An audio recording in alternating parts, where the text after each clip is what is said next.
বলি, আমি কিন্তু মনে মনে বুঝতে পারি বউটা আমার খুব ভালো হয়েছে। দুটো গাল দেই ঠিক কথাই, কিন্তু আমাকে তো রোজগার করে খাওয়ায়। আমার বউ রোজগার করে বলেই তো আমি পায়ের উপর পা তুলে শুয়ে থাকি। আমার বউ আমার ভাত কাপড়ের দায়িত্ব তো নিয়েইছে, তার সাথে আবার মদের দায়িত্বটাও নিয়েছে। আগে তো লক্ষ্মীর ভান্ডারে 500 করে টাকা দিত, তাই আমি বাংলা খাচ্ছিলাম। কিন্তু এখন তো লক্ষ্মীর ভান্ডারে 1000 করে টাকা দিচ্ছে, তাহলে আমি বাংলা কেন খাবো? এবার ইংলিশের নেশা ধরবো। শালা কে যে মদ আবিষ্কার করেছিল জানিনি বাবা, জানলে আমি তার পিছনটা ধরে একটা চুম খেতাম। মদ আমি খাবই, মদই আমার নেশা, মদই আমার সাথী।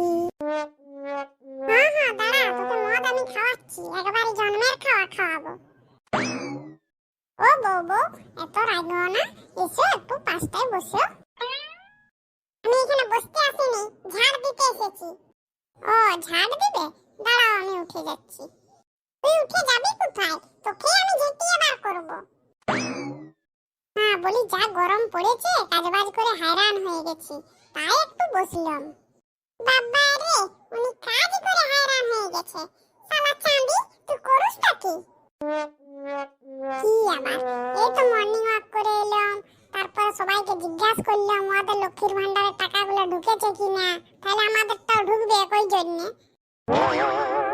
ওগুলা তোর কাজ।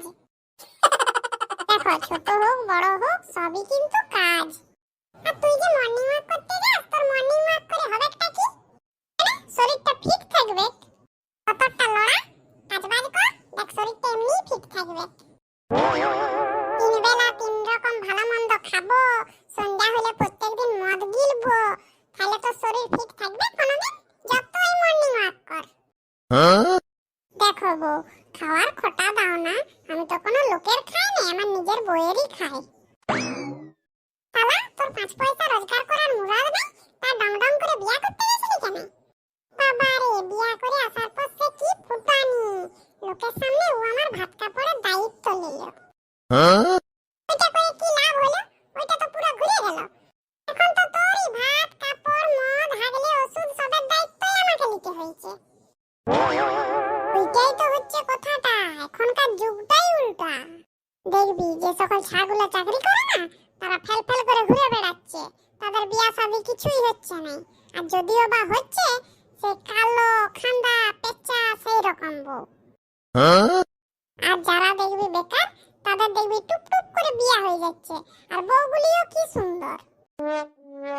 এই যেমন আমি বেকার, আমার বউটি কি কোনো কম সুন্দরী? লে লে, তুই অনেক বলেছু, এবারে উঠ, নালে ঝেঁটাটা তোর পিছে পড়বে। पापा जी, आप नाश्ते में क्या खाओगे? কি বলে বাবা, আমি কিছুই বুঝতে পারিনি আর কথা। কি যখনই কথা বলে আমি দেখেছি তখনই আব্বা ডাব্বা চাব্বাই করে। শালা আমার বেটা এমন একটা বউ বিয়া করে নিয়ে এলো যে ওর ভাষা আমরা বুঝিনি, আমাদের ভাষা ও বুঝে নাই। তার থেকে বাপ তুই একটা বোবা মিয়া নিয়ে আসতে পারতি, আমি ইশারা করে সব বুঝিয়ে দিতাম। पापा जी, आप नाश्ते में क्या खाओगे? ও নাস্তা में? দাঁড়া, এবার থেকে না আমি আর হাঁ হয়ে বসে থাকবো না, এই যেমন বলছে আমিও উল্টো পাল্টা অমনিই বকবো। बहू, मेरे लिए नाश्ते में पाद बना दो। क्या हुआ बहू, पाद बनाना आती है तुमको? हाँ पापा जी, मुझे पाद बनाना आती है। एक्चुअली क्या हुआ ना पापा जी, हम पहले तो बहुत सारा पाद दे चुकी हूँ, लेकिन चिंता करने की कोई बात नहीं पापा जी, अभी जो बाकी है ना वो वाला सारे पाद आपके लिए संभल के रख दूंगी। पापा जी, लेकिन और एक तो बात, आपके कौन सा वाला पाद चाहिए, काला नमक वाला? रहने दे बहू, पाद के इतने सारा फ्लेवर बोलने का कोई जरूरत नहीं है, मुझे वो काला नमक वाला पाद ही दे दो। ठीक है पापा जी, मैं चलती हूँ। অতদিন আমি হিন্দি জানি নেই করে চুপ করে থাকতাম, আমি শালা হিন্দি বলতে শিখে গেছি তো।